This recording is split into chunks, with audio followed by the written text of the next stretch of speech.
Hello. Sorry, it just caught me having a little drink here. Technology is doing things today. If you are new here, this is the first time you're stumbling across me, hello. I am Ree. Welcome to my channel, Mummy of Four. I have 4 children. No surprises there from the name of the channel. Yes, I have 4 children, and today we are talking about back to school. So back to school is quite a large chunk of my life, I suppose, over the years if we add it all up. And I've got so many tips that I wish someone had told me ages ago, like when I had my first child. My eldest is now in uni. My youngest is 7 and going into the junior. So we've got all those children in between. So I'm going to share with you all the tips I wish someone had told me, and just save you all the hassle that I've had to go through over the years, really.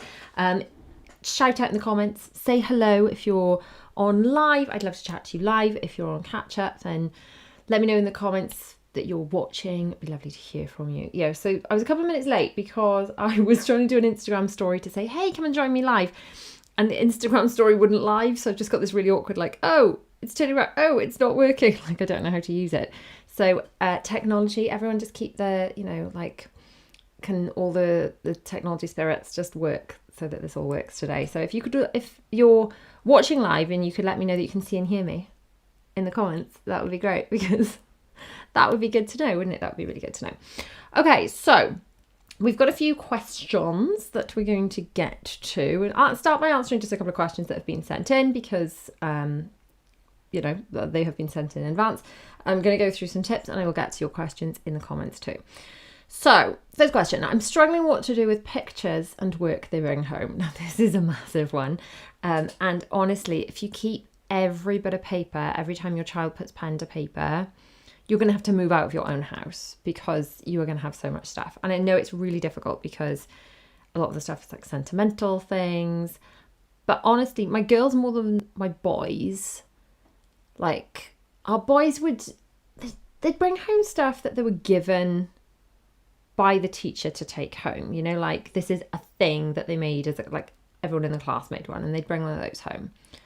But our girls, it's like every time they've got a spare 5 minutes, they're drawing something, making something, and it's lovely, it's wonderful. However, like I said, if we kept every bit of paper, we'd have to move out the house. There'd be no room for us, which would be, problematic.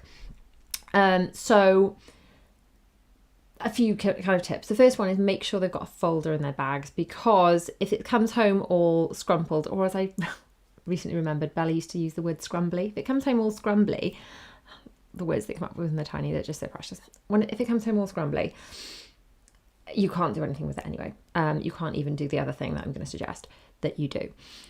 So folder in the bag, and then tell them, look, if there's any art you want Mummy to keep, it needs to go in the folder, because if it's not in the folder, I'm going to assume it's rubbish, and when we're emptying your bag, it's going to end up in the bin. So it goes in the folder, and that way you've got at least half tidy, non-scrumbly bits of paper. I know the word is scrumpled, but scrumbly sounds cuter. So yeah, that's tip number 1. Then the next thing to do is to take photos of everything. So we have, we have a photo stream. So we have Apple devices, and we have photo streams. There's probably a Google Android equivalent, but apologies, I'm a little ignorant to all things Android. But on Apple, you can set up a family photo stream, and we call ours like the art stream. And anytime the children create something, draw something, we take photos and videos of them, and they go on the art stream, and those things are saved. So even if my phone got like smashed or lost, that would be stored in the cloud, and we'd be able to access it from other devices and things. So that's a really good way to store and keep everything. And actually, you can look at those things more. So you could set those as a screensaver on your computer or on your TV. You could set them up. You could put them on some sort of like a virtual photo frame type thing. But to be honest, if you've got like an Apple TV or something, screensaver on the TV is a really great way to display photographs of anything. So that's a really nice way to save things. And then the select things go into a memory box. Unfortunately, some things have to be recycled, and it's really difficult to know like what's what, and you can't do it in front of them because obviously it's soul destroying. But ultimately, you are treasuring those things because you've got photographs of them. And that's kind of how I approach that. So that not everything is kept. A lot of things are kept, probably far more than we should.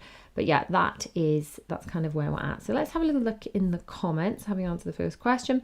Celine, hi, my ADHD, so that's autism and ADHD daughter, is starting high school and need all the tips. We shall have a little chat about some high school tips then just in just a second, because there's one thing that has made all the difference. So, our second child, youngest boy, eldest of our 4 still living at home because Dylan's in uni. Baby number 2 basically has just finished year 7. So that's the first year of high school, secondary school. Let me know what you call it, by the way, and where you are in the country, because it seems to be that people call it different things all over the country. And I wonder if it's a regional thing or a school-based school thing. Anyway, there's one tip that has literally changed the game. We did it with Dylan, we did it with Will, and he loves it. So we'll talk about that in just a second. How do you ease anxiety with children about school, going into school? Grace says, so a few things that we like to do. We do the hug button, where you draw like a little heart on your hand. I have seen on like Etsy and stuff, people doing little hug button tattoos that would be kind of cute. So you get not real tattoos, like the transfer ones. So you draw, I've just drawn with a erasable pen, so that's absolutely no good at all. That's going to rub off immediately. But you draw one on their hand, you draw one on your hand, and when you press it, then you can send good vibes to each other, and you know that you're connected and together even when you're apart.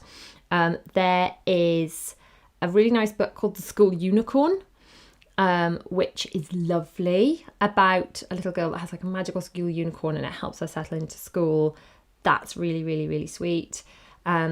One of the big ones though is not letting your anxiety transfer onto them. And one of the hardest things to do is to just be really upbeat and then leave.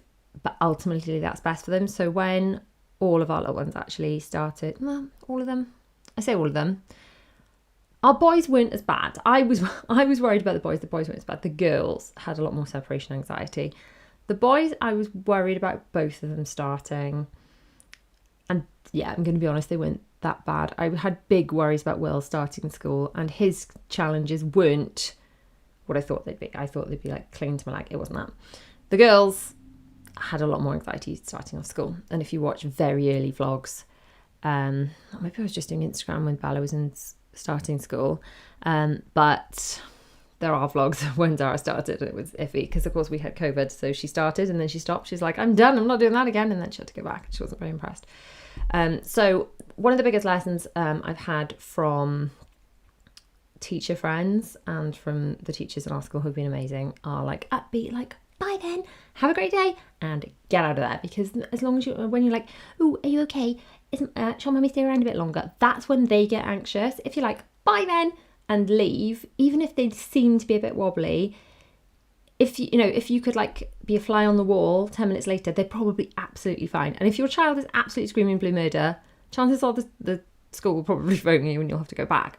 But if you're in sight, then chances are that's actually going to make them worse. So yeah, right. Leah's saying, are you better? Yes. Thank you. I wasn't physically ill. We've just had a bit of a tough, challenging time. Slight aside from what we, talking about back to school. It wasn't a back to school problem. Yeah, it's just sometimes I shared on stories on Instagram that there were some things going on that were, shall we say, a bit challenging. Excuse me, it's quite warm. I'm just keeping hydrated so I can keep talking. And it's really awkward because obviously not everything is appropriate to share online. And this particular thing wasn't appropriate to share online. Some things aren't appropriate to share online because they're not about you, or just because it's not appropriate to share online, okay? And I don't want to be one of those people that's checks in on Facebook is in hospital and everyone's going, are you okay, hun? And they're like, I'll DM you. It's not about that. That's not why I was telling people we were having a bad time. So I just, just to get that out of the way. I wanted to let people know, and I do this quite frequently, when things are a bit rough and rocky, because what you see on social media, and I don't just mean like what you see on my, like my stuff that I put out like as my job, but anyone's social media, like a Facebook friend you went to school with, or someone you work with, or people you don't know, anyone. It is just a highlight reel. It's what they choose to put out. It's curated. No one shares their whole lives. Even reality TV is all in the edit, okay? So everyone's social media is an edited version of their lives. Some of the things they can't share because it's not appropriate, and some of the things they just don't want to, and they just want to show you what they want to show you. So I think sometimes it's important to remember that what you're seeing on social media is just this snapshot.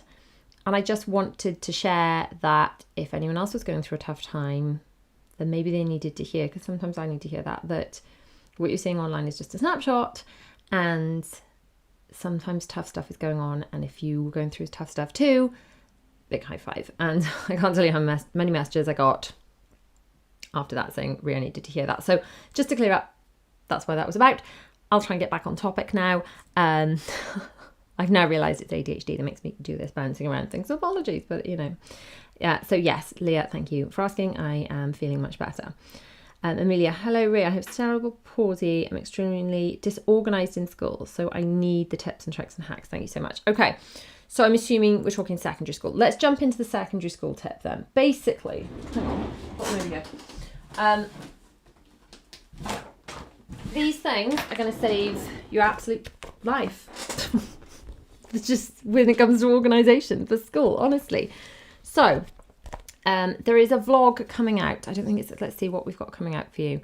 My back to school stock take's already gone out. I've got a back to school haul and a back to school prep vlog, but you can always watch last year's back to school prep vlog after you've seen this. There's a whole back to school playlist. Just binge all that. If this is making sense what I'm saying here, then go and watch that. But basically, for Will, who's in secondary school, don't need to do this for the girls because they're in primary school, so they go to school, they go with one teacher, and then the one teacher does all their work. But when you're in secondary school or high school, you go in class to class and you need to have all your stuff. So what we do is we have we put them across the top of here. We put the name of each. I've got a label maker, but you could just do it with those sticky labels. Like I buy a roll of them. That's what I used to do before I had a label maker. I buy a roll of, they're like postage labels, just little white rectangles, stick them on and just write maths on one, English, science, like, so you have one folder for each subject. And it's just the simplest thing in the world. Honestly, it's the simplest thing in the world, but it'll change your life. And then obviously your name, the name of the other helpful information might be the name of the teacher. You could put the class location. It could be like E45. That's a moisturiser in it. It could be a room. It could be a room in your school. If it was in E45, you could put that on there. You could even put like English, E45, Mrs. Jones, Tuesday, 4th lesson, and Thursday, 1st lesson. And you could have all that on your folder. So you've got to spend a few minutes doing this at the beginning of the school year. But then what you do is you pack, if you've got 6 subjects a day, you pack 6 folders a day, plus your pastoral folder. So you have a separate folder for homeroom, form room, whatever you want to call it, pastoral stuff. So in your pastoral stuff would be a homework diary or record, if you have one of those, or any letters your form teacher gives you. Like if you want to go on the ski trip or whatever, they give you a letter, it's important that goes in there. So you pack your 6 folders if you've got 6 subjects, and your pastoral folder every day. Even if that folder is empty, you pack it. So maybe mostly geography's all online, or mostly it's, I don't know, mostly you don't, I don't know why you wouldn't have any work, like written stuff in geography, but say for example you didn't. Textiles maybe might be, or something like that might be a better example. You still pack the folder, because the one day you don't pack the folder, then they will give you a really important booklet that is like, here's the booklet for all the work for the rest of the year. And then it will end up in your bag, dog-eared, and covered with like your drink spilt on it and muddy football boots. And then it will be a mess. And that will be really annoying for you, for your teacher, for everyone involved, and you won't be organised. And also, I'm just speaking from experience because that's what I was like in school. Believe it or not, I was not born very organised. I was not brought up to be very organised. I was that, which I'm now realising may be an ADHD thing. I didn't struggle in school academically, but I was not easy in school in that I would sit back, like I'd be in geography, for example, and it wasn't till my bum was back in that same seat in geography the following week that I'd be like, oh, we had homework. But if I'd had a folder with all the stuff in it, like the homework, I might have picked it up and been like, oh, there is a homework sheet in here. Maybe I should do it before I go back to geography, you know? So honestly, that system saves so much hassle. These folders are big enough to put most exercise books in. If you've got textbooks, you could put your maths equipment in there. I mean, Will just keeps it in his pencil case. But that system, game changer. So bear in mind, Will, who I had concerns about starting secondary school, we had a meeting at the end of the school year and it was just glowing. He didn't have one negative point. So you get positive point. Like, he's not a naughty kid. So I was like, okay, so he didn't have any negatives. That's like, he had lots of positives. Like, he's a nice boy. He's, you know, he's polite. Great. I'm thrilled. He didn't have any negatives. But then I was like, I didn't think he'd exactly be standing on the chair and shouting at the teacher. And they said, no, it's not like doing really naughty things. It's not even like, so he didn't have any forgetting homework. He didn't even have any forgetting a book. So forgetting a book would be a negative point. He didn't have any because of this system. So that system, if you take nothing else away from this and you go into high school, secondary school, whatever you're calling it, please do that. That honestly will change the game for you. The other one is eating the frog, I'm afraid, which is a bit boring, but basically doing homework as soon as you get it, as best you can. Not even doing it, starting it, looking at it, assigning it to a time. So if you start homework the night before and you realise, oh, actually, I needed to keep a diary of how much rainfall it fell over the week or whatever it was. Why am I doing all geography stuff this time? You can't do that because you haven't even looked at it. If you at least look at the homework the night before, maybe you start tackling it and then you can go to your parents. I'm talking now as if I'm talking to the actual kids. Let me know actually if you're like a parent watching this or like a kid going to school. But let's just pretend I'm talking to secondary school kids for a minute. If you have got your homework and you don't look at it till the night before, and you could end up all night having to do it, you could end up just causing yourself so much stress, and it could be horrible and unpleasant for everyone involved. And then it's just unnecessary pressure on yourself. If you look at it and you think, right, this isn't going to be done for a week. I'm going to start it tonight. And then when I'm like, oh, I just can't cope with this anymore. It's blowing my mind. I don't like it at all. You've got the following day. You can go and ask for someone for help. You can go back in and actually ask the teacher and say, look, I'm trying to work on this, but do you know what? I'm stuck on number 3. I'm really stuck. They will be more than happy to help you. Teachers are more than happy to help you if they know you're putting in the work. It's, I think, when they're like, I think teachers get annoyed when they just feel like they get can't be bothered vibes from their students that they're trying to teach. So if you know how to just prioritize doing things early, and this is just my kind of ethos with everything really, eat the frog, get things over and done with, and you can just feel so smug when it's done. You can be like, I have done that. Yeah, I have done that. Like, I always used to be the person years ago doing my tax return last minute and stressing out and sweating over it and just being like, oh. Now, I hate that feeling so much that I am literally emailing my accountant on the 6th of April in the morning going, can you get this out of my way, please? I don't want to think about it again.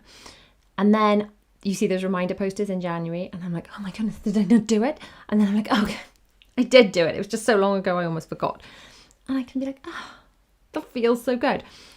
It's getting things over and done with feels so great, which is why I like getting the back to school stock take down nice and early, which is why I like getting the back to school shopping done nice and early. All of that is done. The videos are like dripping out for you guys, but it is all done. So I would urge you to do the same. Also, quick question. Next year, how early would you not be offended by back to school content? Because I'm always a bit worried that I don't want to irritate people when the children have been broken up, being like, let's talk about back to school. But actually, I get messages from people in Scotland going, oh no, your back to school content's out way too late for us because we're in back to school. So next year, I'm thinking about doing a lot earlier. Would that irritate you? Or would you just be like, it's fine, I'll watch it when I'm ready? I don't want to irritate anyone, but you know. Anyway, right, so Amelia, hopefully that's answered one of your questions. Victoria, hi, I'm a mum of 3 and your tips And all your tips you do help me so much. I have a little girl who has autism and global development delay, slight speech delay as I work hard. Oh, well, I'm so glad the tips help. Honestly, so thrilled. Amelia again. Also, how do you organise all your children's school uniform in the summer? Okay, so there is a video already live on the channel, which is the back to school stock take. And if you, right, in fact, let's see if I can do this now. That. If you scan your phone here, then that will take you to my Ultimate Mum bundle of free printables, okay? So scan there with your phone, or if you go down in the description box, there is a link to join the club, get the Ultimate Mum bundle.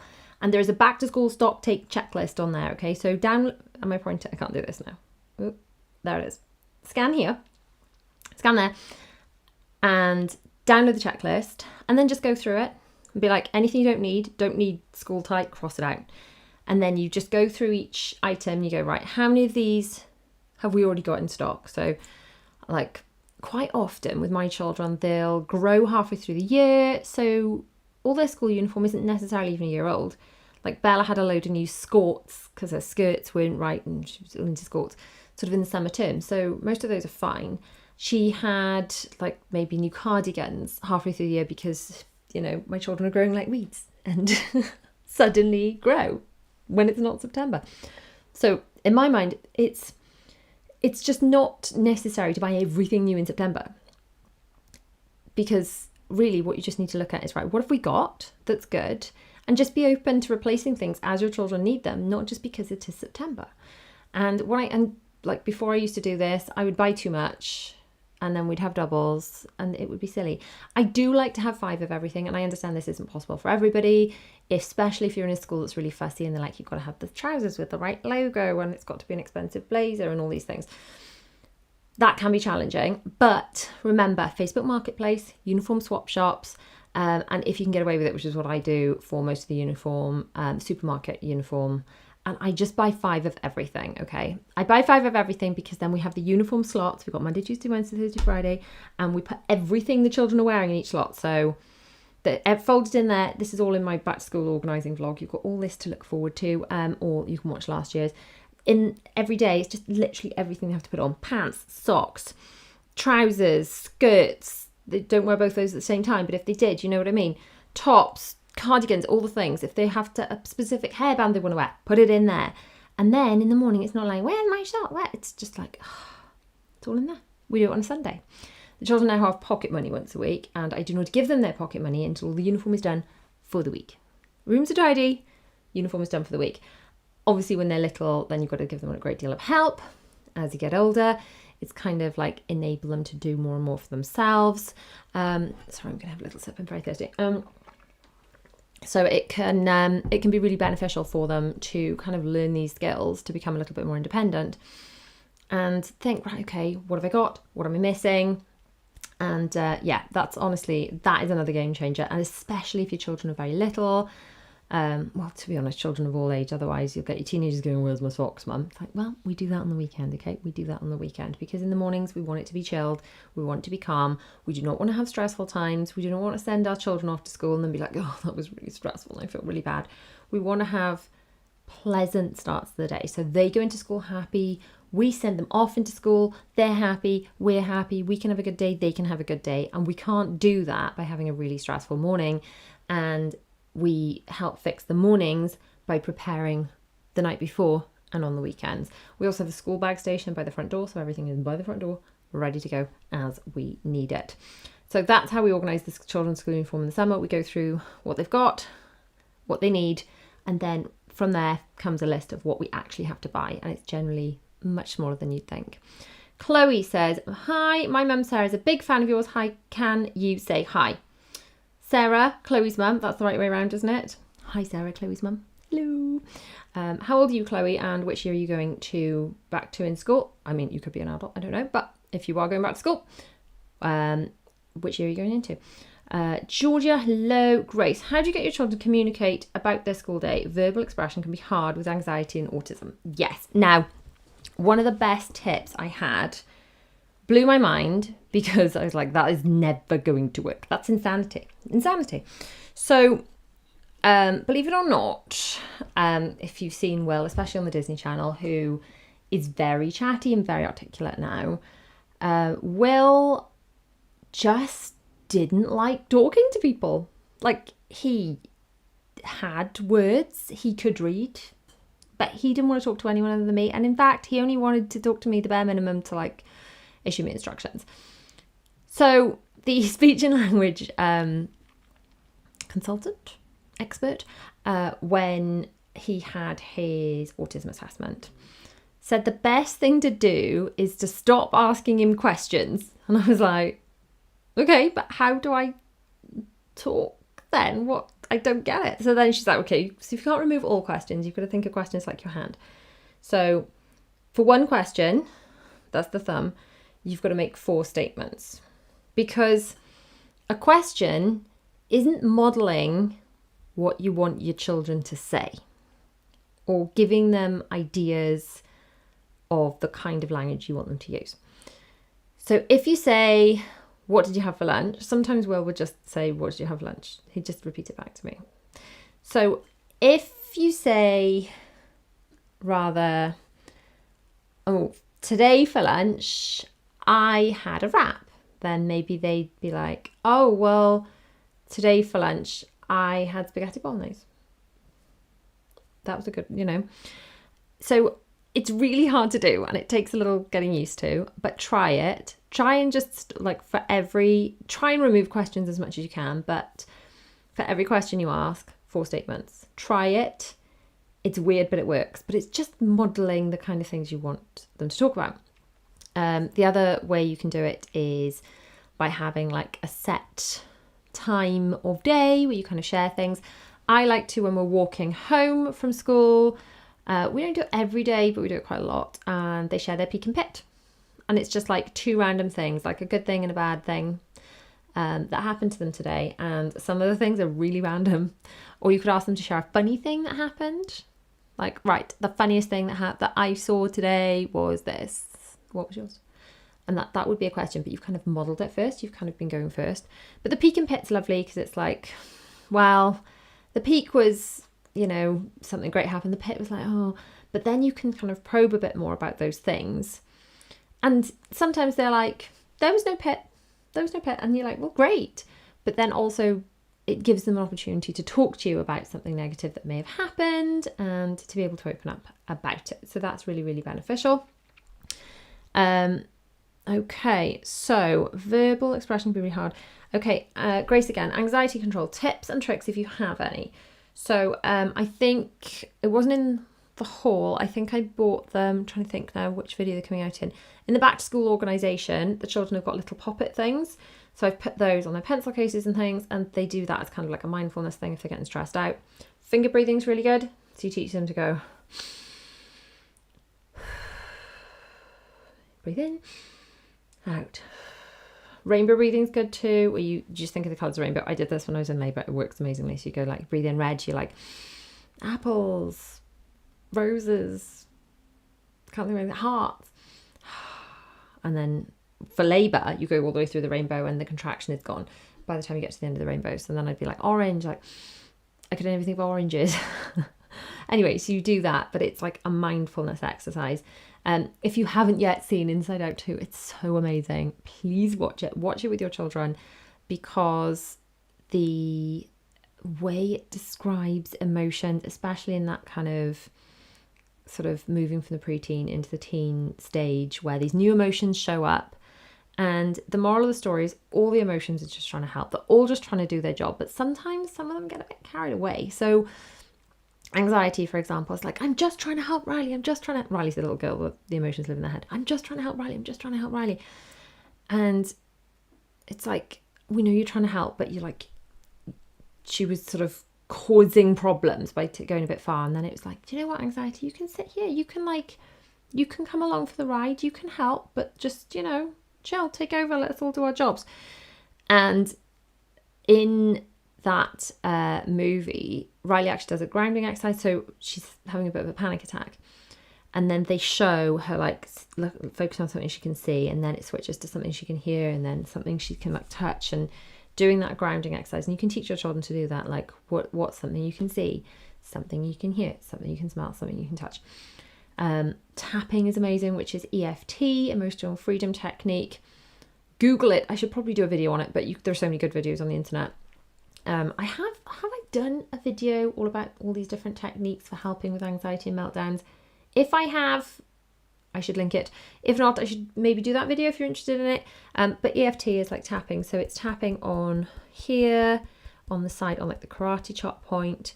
And this is something, you could do that under the table. Like I'm tapping now, you don't even know. So you could teach your children to do that. And then there's just various points, which then obviously like maybe they could go and do this in the toilet, because if they're doing this somewhere else, like in class, people might be like, what are you doing? And then it's under here.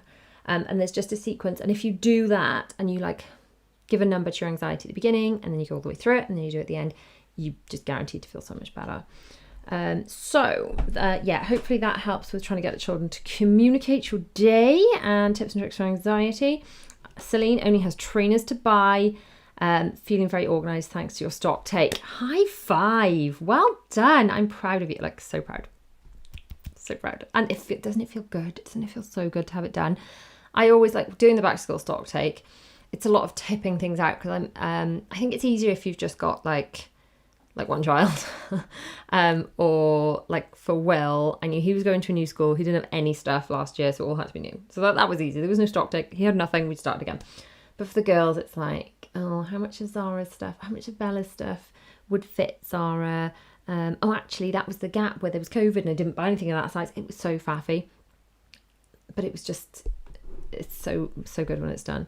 Sarah says, I used to buy 5 of everything, but now I have 3. So things get worn Monday, Tuesday and Wednesday, and I wash on Monday and Tuesday, close for Thursday and Friday, and all on Friday or Saturday night. And if you've got time to do that, Sarah, absolutely do it. Like 100% do it.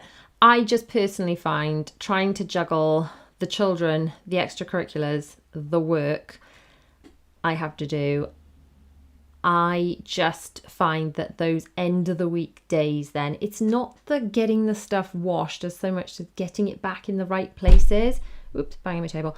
And if something was then to go missing, we'd have meltdowns. And I just, perhaps if you have neurotypical children, then you're not dealing with as many meltdowns. But just personally, I find that's why I do it that way. And if you can make that work, if that works for you, like I'm genuinely thrilled for you. I just know that for us, I know it's something off my cognitive load. I've realised my brain, having only just been diagnosed with ADHD this year, is perhaps a little untidier than some people's. And I have so many like, oh, I need to do this buzzing around my head, that being able to do my back to school stock take. I mean, I do all my planning for the week on the weekend in my planner. By the way, this is like a Disney code, because we did a live, if you're interested in Disney, by the way, Will and I did a live last night about the new Disney announcements. But if you put into my planner store up until the end of Friday this week, today's Tuesday, the code D23, there's 23% off everything in the planner store. So I haven't like promoted it on my main channel because it's a Disney code, but it will work on all the planners. So anyway, that's just an aside. So it's literally the code D23 at checkout. So on the weekends, this is like my planning.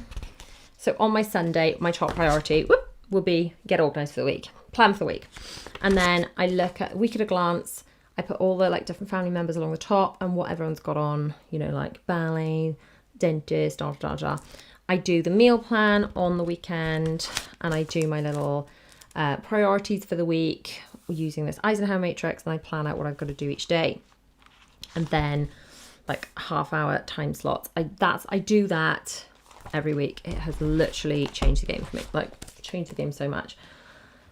And one of the big things to do on Sunday are the meal plan, the grocery order, and making sure that everything is ready for the week. And that includes like kit and stuff as well. So they have like a box for like extracurricular kit. So making sure that they've got all the karate stuff and it's washed and back to them.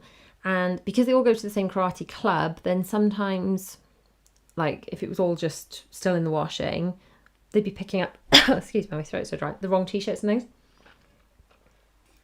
And Zara be putting on one that's too big for her, and it would just be all kerfuffle. So it's just making sure that everything's ready on the weekend has changed the game for me. Obviously, if you don't want to get 5 if you don't need to. Maybe your children aren't super messy and can wear a jumper that is not next to their skin more than one day without throwing food on it. Maybe those children exist. I don't know. I haven't met those children, but you know. Anyway, Kira says, evening. Sarah says, thank you with 4 little ones. It was too much for me to have 5 of everything. Yeah, totally. Chloe again, I'm 26. Thankfully, no more school for me. Oh, well. Well, I thank you for joining in with our little chat anyway, Chloe, even if you're 26. Amelia says, I'm 13 years old. I have a niece who's 6 years old and going into year 2. Oh, I'm panicking on how to help her get organised. Any tips? I mean, ultimately, I think the big things for little ones in year 2 are just making sure they've got the right bits on the right days.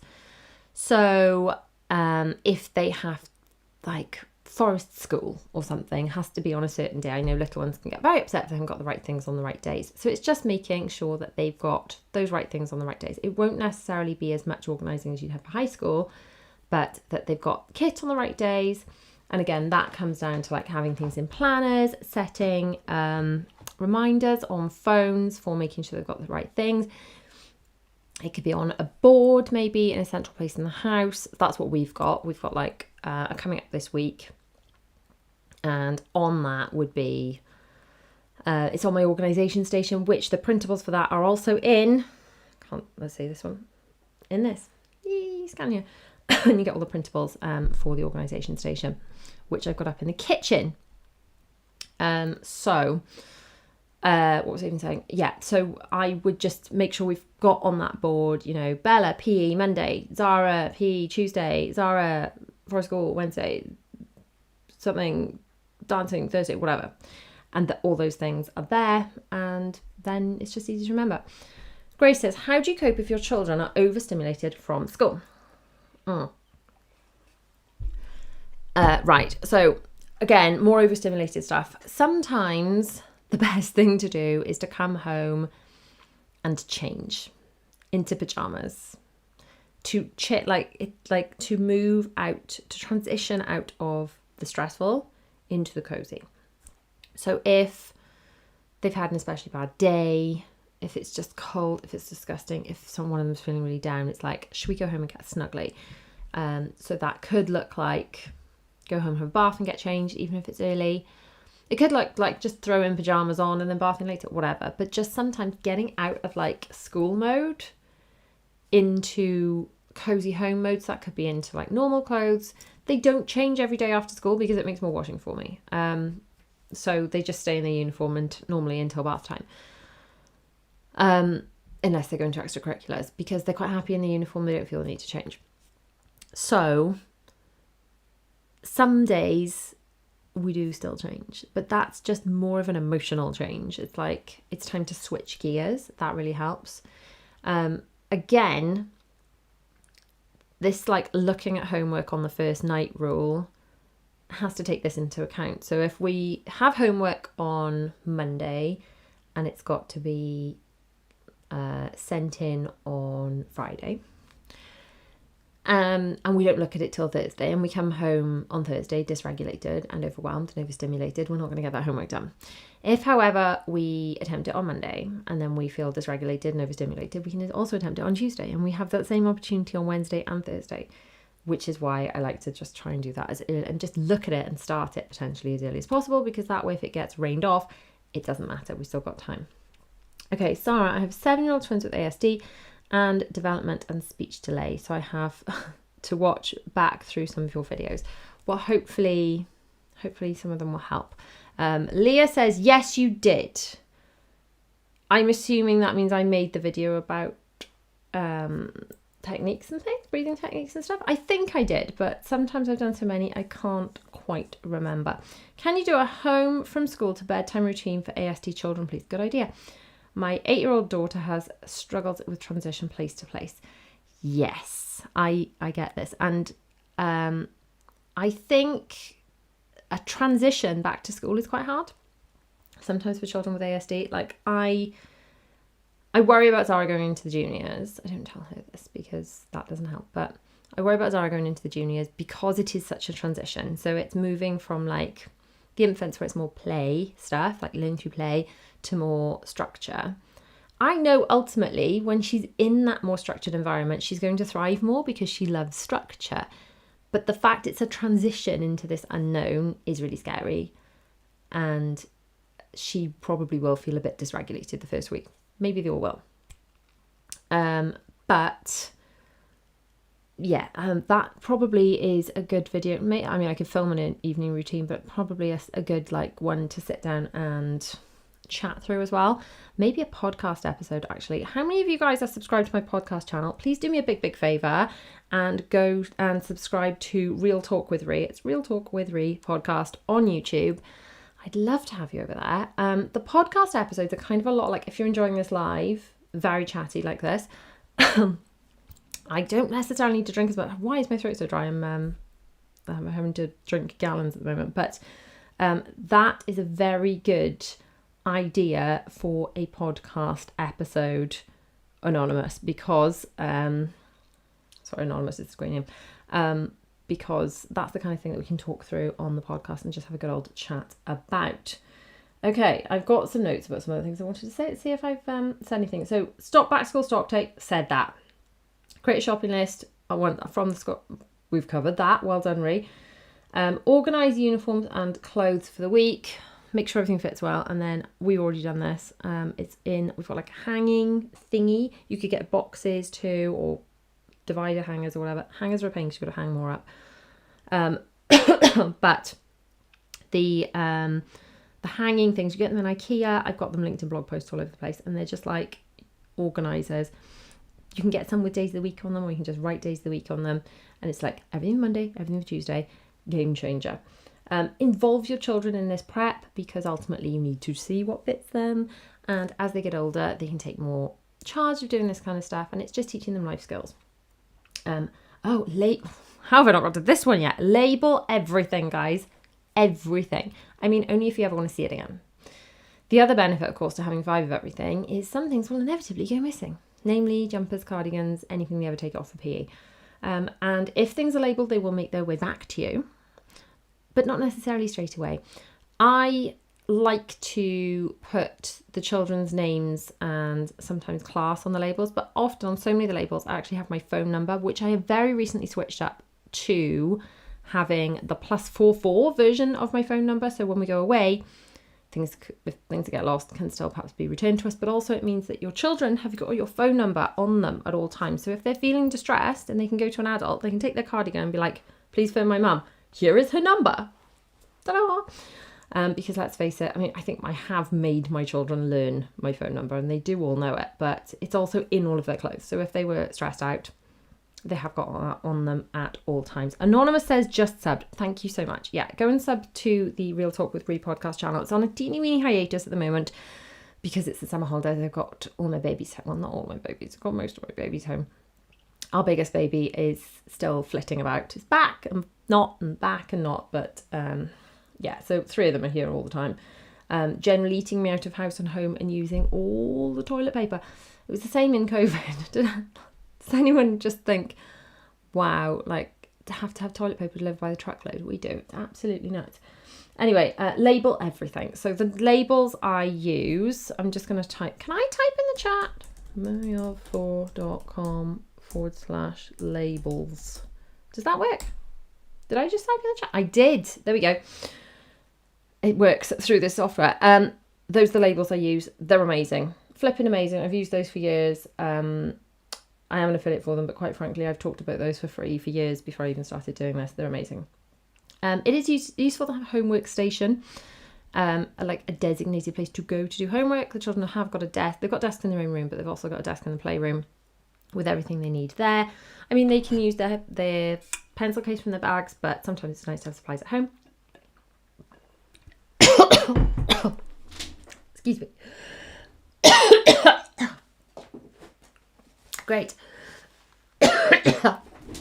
Choking on air. It's clever, isn't it? Right. Anonymous says, we have a little slip of laminated paper. Gosh, I'm choking. With everything she needs to bring home. She checks it off before she come out the playground. That's genius. Genius. I like that. Right, Amelia, I get extremely angry at school sometimes. I feel like it's because of my disability. When items or small fidgety things to take to school help with my anger episodes, I find it really hard. What items to take? Let's see if I've got some in here. They're just like little pop-it things. Hang on. Oh, do you know what? I could search all day and not find those. That's not a very helpful thing to do on live. You know the little pop-it? Oh, they're in the video. They're like little popper things. I will... excuse me. They will be linked in an upcoming blog post. But if you want to DM me over on Instagram, I will send a little link. Or maybe someone remind me and I'll share a link in my stories. Wow, I sound like I'm totally losing my voice and I've literally just got sort of like a frog in my throat. It's probably from all of my eating the frog. Oh dear, that was bad, wasn't it? Right. Okay, next one. Use a family calendar to keep track of all your school events and pretty much everything in your life, actually. Again, we use Apple calendars. You could use Google. Just synchronize everything. Synchronize everything in one place. Such a game changer. And that way you add it all in. I'm so lucky that the school this year has added all of the events already. At the end of the last year, they've never done this before. They've put in all of the school year events for the whole year. They have also added, because I asked them to a few years ago, I set it up for them actually, because they didn't know how to do it. They have created a Google Calendar that parents can subscribe to. So you can click the link on the school calendar and you can suggest to your school to do this if they haven't yet, because it's been a game changer. And you subscribe to that calendar and it like populates your calendar with all the school stuff. So as long as they've put it in, it exists. So that way, when they're having, I mean, you know, maybe World Book Day, but maybe when their sports day is going to be, when their parents' evening is going to be, it's all in there. It's such a game changer. Celine says, my daughter's allowed to use blue tack in class to fidget with. That's a good idea, actually, because that is like, it's a supply, isn't it? Previously, the girls actually had pencil cases that were like made of poppets, if you know what I mean. So like the whole side of it was a poppet, so that was kind of cool. I'm not sure how much they actually used that though. The very small fidgets, perhaps sometimes are more convenient because you could almost have it in your hand. You could be like this, can you? But under the desk, and you could be fidgeting with it and not really drawing attention to it. Not that there's anything wrong in doing it, but if it's not drawing attention to it, you're not going to get class teachers being irritated because you're not focusing. And not that they should be, because there should be a lot of understanding when people need to regulate. But I know sometimes it's a little work to do. And I think the hardest thing I worried about when Will went to secondary school is going to different teachers and not knowing which of them we're going to be, which of them were going to be more or less understanding than others, if you know what I mean. One thing I would say though, big tip for back to school, is just really foster relationships you can with the school. Make sure that the lines of communication are so open between you and your child's class teacher, or your child's form teacher, or the Elenco if your child has additional needs, all of them preferably, and that they know who you are, they know you're interested, they know you're engaged, they know you're approachable, they know that you want to hear about problems when they're small problems that can be dealt with, and you know, so that your child can be nurtured and helped, not just a bombshell dropped on you like way down the line when things have escalated. That you're open to lines of communication and you're open to being told things. I think so many teachers, and there's probably some teachers in here that can like attest to this, it can be really difficult to deal with parents because they're like, my child would never. And I know that I've heard from teacher friends of mine that said when they've gone to approach parents that they thought were totally like reasonable, normal people about their child maybe having additional needs, they've lost it with them, absolutely gone mad. So if your child's teacher knows that you are reasonable and you just want to hear what's going on in real time, don't save it for parents' evening, have a word, keep the lines of communication open, then your teacher is more likely to be able to communicate with you. And let's face it, your child's teacher needs to know, if your child has been upset and if that's going to impact them. You need to know if they've been upset in school and that's going to impact them at home. Knowledge is power. Communication is key. So I hope some of that has helped. Let me know in the comments if there are any other questions, and I would love to do deep dive questions over on that podcast channel. So please subscribe over on the podcast. That's Real Talk with Ree. Download the, it's not there, it's there. Download the printables. If you have got children with autism, I have also got a link down in the description for my autism printable that I wish someone had given me. I had to make it up myself because I didn't have this, but this is what I wish someone had given me when I was going through the assessment process with my children. There's a video on there that explains why it would have helped, why I wanted it, and how it will help you. So all of that can be found below. What else did I want to say? Yeah, I'd love to do deep dive questions and answers over on the podcast. That's kind of why I set it up, so we can kind of go deep on really chatting about topics. So subscribe over there. Let me know if you have any other questions about back to school, and we can always answer those in stories perhaps. And next Tuesday we're back here. What are we talking about next Tuesday? Oh, we're talking about ADHD. So you can find that live and ask some questions over there. You can DM me on Instagram. You can email me, ree@mummy4.com. And I shall see you next. Well, there'll be other videos before then. There'll be a back to school haul, I believe, on Thursday, and then we'll see you back here next Tuesday at 7:30 for another YouTube live. I'll see you guys soon.